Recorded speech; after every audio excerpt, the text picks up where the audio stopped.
السلام عليكم ورحمة الله وبركاته. النهاردة هنعمل مع بعض وصفة جميلة قوي ان شاء الله هتعجبكم. هما وصفتين، هنعمل مع بعض الرز بالشعرية وهوريكم ازاي نعمله ويبقى حلو معانا وما يبقاش ني وما يبقاش معجن، وهنعمل مع بعض السبانخ بطريقة حلوة وخفيفة وبسيطة وسهلة وان شاء الله هتعجبكم.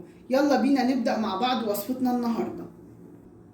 للسبانخ هنحتاج رز وبصل، وهنحتاج فلفل اسود وملح ومكعب مرق وطماطم، شفشق طماطم، وطبعا السبانخ وكزبره والشبت. والرز طبعا هنحتاج له الرز والشعريه مش اكتر من كده، والشوربه او الميه اللي هنسقي بيها الرز. يلا بينا نبدا مع بعض السبانخ ونشوف هنعمل فيها ايه. اول حاجه هنعملها مع بعض في السبانخ هي التقليه بتاعه السبانخ. واول حاجه هنعملها هنجيب الكبه ونقطع بصلايه تكون حجمها متوسط، وهنبدا نفرمها فرم ناعم في الكبه معانا. وطبعا عاملين شفشق طماطم زي ما احنا شايفين اهو ومجهزينه من الاول. هنفرم البصل وبعدين نشوف هنعمل ايه. دلوقتي بقى فرمنا البصله في الكبه زي ما احنا شايفين كده، وحطينا الماده الدهنيه بتاعتنا على النار وهي سمنه، وعادي ممكن تحطي زيت او حسب ما انت حابه. وهنزل بالبصله بتاعتي كده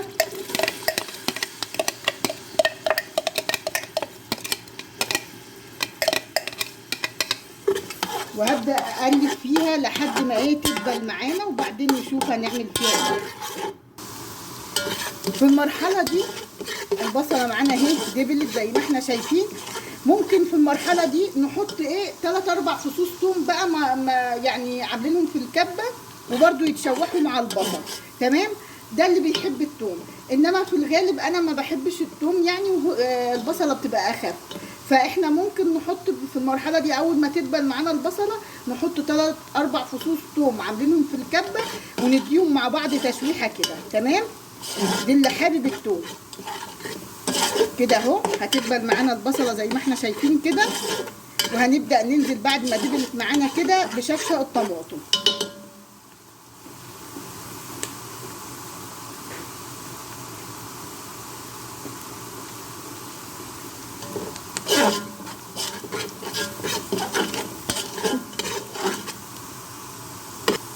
هنحط شفشق الطماطم كده زي ما احنا شايفين،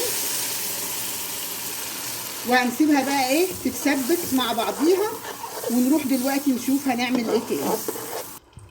في المرحله دي بقى هنبدا نقطع السبانخ والخضره بتاعتها. زي ما احنا شايفين السبانخ احنا غسلينها كويس قوي زي ما احنا شايفين كده اهو، غسلناها كويس زي ما احنا شايفين.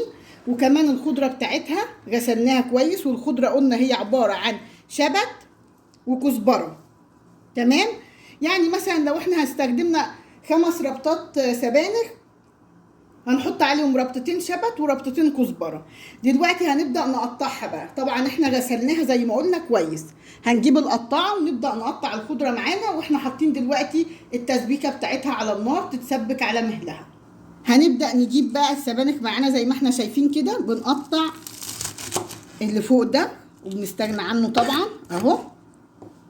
نبدا بقى نقطعها ايه كده صغير، نقطع ايه قطع صغنونه خالص كده زي ما احنا شايفين اهو. نقطعها ايه صغير كده اهو.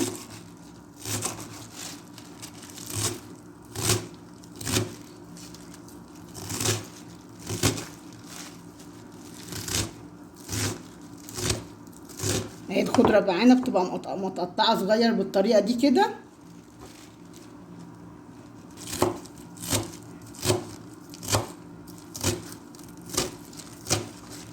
بقطعها كلها بالطريقه دي زي ما قلت لكم. وطبعا كل كميه بخلصها بيبقى جنبي طبق احطها فيه، واقطع كل السبانخ بالطريقه دي زي ما انتم شايفين كده اهو. طبعا الاول بحوش منها اي حاجه مش كويسه مثلا، وبنضفها كويس وبغسلها كويس طبعا زيها زي اي خضره. بنضفها حلو واغسلها 2-3 كده واغير لها الميه بتاعتها اهو. قطعتها بالطريقه دي. هقطع كل السبانخ وبعدين ارجع لكم تاني. دلوقتي خلصنا تقطيع كل كميه السبانخ اللي معانا بالطريقه دي زي ما قلت لكم كده. هنركنها على جنب بقى ونبدا نقطع دلوقتي معانا الكزبره والشبت. دلوقتي معانا اهو الكزبره والشبت، هبدا اقطع الاطراف بتاعتها كده اهو، وابدا برضو اقطعها بنفس الطريقه اهو. احاول ان انا اصغر القطعه بتاعتي على قد ما اقدر كده اهو، تبقى بالطريقه دي كده.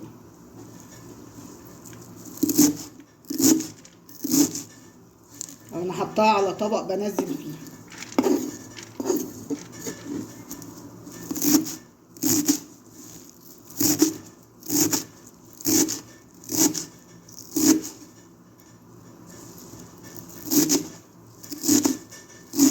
هقطع كل كمية الكزبرة والشبت اللي معايا بالطريقة دي كده، وبعدين ارجع لكم تاني.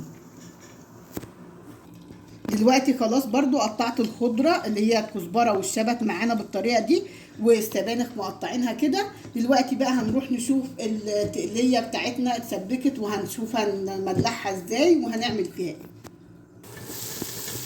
دلوقتي معانا اهي التسبيكة بتاعتنا داخلة على سوا اهو زي ما احنا شايفين، وقلب خالص. هنبدأ نحط نص معلقة فلفل اسود، وهنحط الملح اللي هو هيملح معانا، ومعانا مكعب مرق الدجاج برضو هننزل بيه، هيدي طعم حلو برضو معانا كده اهو. وهنسيبها بقى خالص ونوطي عليها لحد ما الايدام بتاعنا ينطر، وبعد كده نشوف هنعمل ايه. دلوقتي معانا التقليه اتسبكت وبقت شكلها جميل زي ما احنا شايفين كده. هبدا اجيب بقى السبانخ والخضره اللي احنا قطعناها وهنزل بيها كده اهو، هنزل بيها كلها كده. احنا حاسين ان هي كتيره، بس لا هي مش كتيره، مع ما تاخد وتدي مع النار هنلاقيها قلت خالص في الحله. تمام. انزل بيها بقى في الحله بالطريقه دي كده، وهسيبها تاخد وتدي مع التسبيكه كده، وتاخد تشويحه وتسبيكه كده، وتدبل معانا في الطماطم. تمام. وبعدين نرجع تاني نشوف هنعمل فيها يعني. اديها تقليبه كده اهو زي ما احنا شايفين في الطماطم اهو. كل ما هتقعد على النار وتشم ريحه النار كده وتسخن، هنلاقيها قلت معانا خالص في الحله. هنقلبها مع الطماطم تتسبك وتتشوح كويس قوي معاها، وبعدين نرجع نشوف هنعمل فيها ايه. في الوقت بقى اللي سايبين فيه السبانخ مع نفسها بقى مع التسبيكه على النار بتاخد وتدي كده وبتتشوح وتتسبك وتستوي، هنبدا نعمل الرز. معانا حله على النار، وهنزل بالماده الدهنيه، وطبعا الرز طبعا يبقى جميل بالسمنه البلدي، بس لو حابه تعملي بالزيت مفيش مشاكل، الماده الدهنيه برضو اللي تريحك. فهننزل بالسمنه كده زي ما احنا شايفين، وننزل بالشعريه. وطبعا قبل ما نحط الشعريه على النار لازم نكون غاسلين الرز معانا، لان الشعريه ما بتاخدش وقت على النار لما عقبال ما بتاخد اللون الذهبي معانا. تمام. فاول حاجه نعملها ان احنا هنغسل الرز الاول، بنغسله كده ايه، بنملى فيه الميه كده مرتين ونروح مصفيه. تمام. وطبعا لو الرز عايز يتنقى بننقيه، ولو هو متنقي خلاص تمام كده. هنقلب بقى الشعريه معانا لحد ما تاخد اللون الجلد، وبعدين نشوف هنعمل ايه. زي ما احنا شايفين كده اهو، الشعريه بدات هتدخل معانا في اللون الجلد اللي احنا عايزينه اهو. نقلبها من فوق لتحت كده ومن تحت لفوق، ما نسيبش ايدينا منها، لان هي رقيقه خالص وممكن تتحرق منا في لحظه. تمام اهو. وزي ما انا قايله لكم لازم نكون غاسلين الرز قبلها، علشان ما نتلكمش في غسيل الرز والشعريه منا تتحرق. خلاص كده اللون اللي احنا عايزينه تمام. نبدا ننزل دلوقتي الرز اللي احنا غاسلينه كده،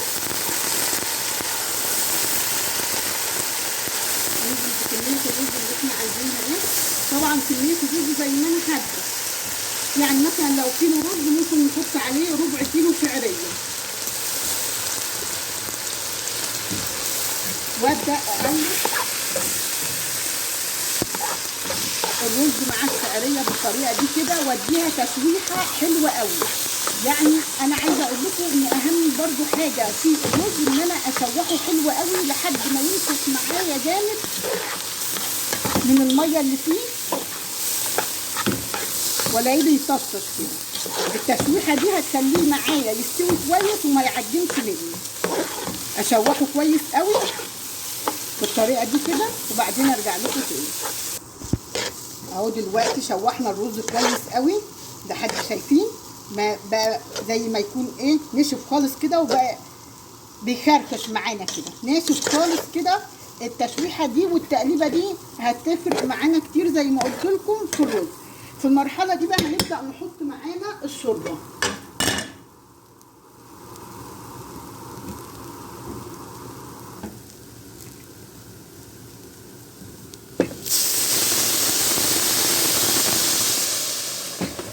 الشوربه هحطها معايا تكون فوق مستوى الرز كده بحوالي قيرتين تقريبا. تمام اهو. بملح بقى معايا الرز وبدوق الملح بتاعه واظبط الملح.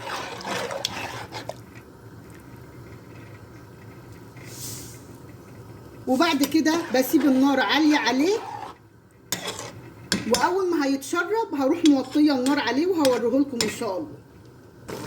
السبانخ معانا زي ما احنا شايفين كده، قلت لكم ان اول ما النار هتبدا يعني تسخن معانا السبانخ هنلاقيها قلت خالص في الحله اهو زي ما انتم شايفين اهو. قلت خالص السبانخ معايا في الحله اهي، وبتتشوح وتشرب من التسبيكه اهو. يعني كاني ايه بسويها في التسبيكه الاول كده زي ما احنا شايفين كده. هسيبها شويه تاني 5 دقايق وبعدين نرجع نشوف هنعمل فيها ايه. في المرحله دي خلاص معانا الرز بدا يتشرب زي ما احنا شايفين اهو. هبدا دلوقتي اوطي عليه النار على الاخر لحد ما يستوي معايا. دلوقتي خلاص السبانخ استوت معانا. في المرحله دي هبدا اغسل الرز وهبدا انزل فيه. السبانخ مش المفروض ما كترلهاش الرز قوي، يعني تقريبا كده هاخد يعني ايه قد ملو ايدي كده رز، يعني هيبقى قد كده. غسلته وهنزل بيه على السبانخ اهو، عشان الرز لما هيكتر في السبانخ ما بيبقاش حلو. هبدا اقلب كده اهو، وهزودها كمان شوربه وهسيبها بقى لحد ما الرز معانا اللي احنا حطيناه ده يستوي. هبدا انزل بقى بكميه الشوربه بتاعتي اهو. تمام. وطبعا انا مملحه السبانخ وحاطه لها الفلفل الاسود بتاعها ومظبطاها. خلاص كده هسيبها بقى لحد ما الرز بتاعنا يستوي وبعدين نرجع نوريها لكم في الاخر هتبقى شكلها عامل ازاي. دلوقتي الرز معانا استوى اهو زي ما احنا شايفين مفلفل ازاي وجميل اهو، واستوى معانا اهو. خلاص كده هنطفي عليه، بقى مفلفل معانا وجميل ومستوي زي ما احنا شايفين كده. والسبانخ معانا كمان استوت اهي، والرز بتاعها استوى وبقى جميل. هنوريه لكم دلوقتي بعد ما هنغرفه هيبقى عامل ازاي. ودلوقتي خلصت معانا الوصفه بتاعتنا النهارده زي ما انتم شايفين شكلها يفتح النفس وجميل اهو. معانا الرز شكله جميل اهو ومفلفل زي ما انا وريته لكم ومستوي، ومعانا السبانخ الجميله اهي زي ما احنا شايفين شكلها يفتح النفس اهو. اتمنى ان الوصفه بتاعتي النهارده تكون عجبتكم وان انتوا تجربوها وتقولوا لي رايكم فيها ايه في الكومنتات. واتمنى بقى ما تنسونيش باللايك والشير والاشتراك في القناه وتفعيل زر الجرس عشان يوصلكم كل جديد. وشكرا لحسن استماعكم، والسلام عليكم ورحمه الله وبركاته.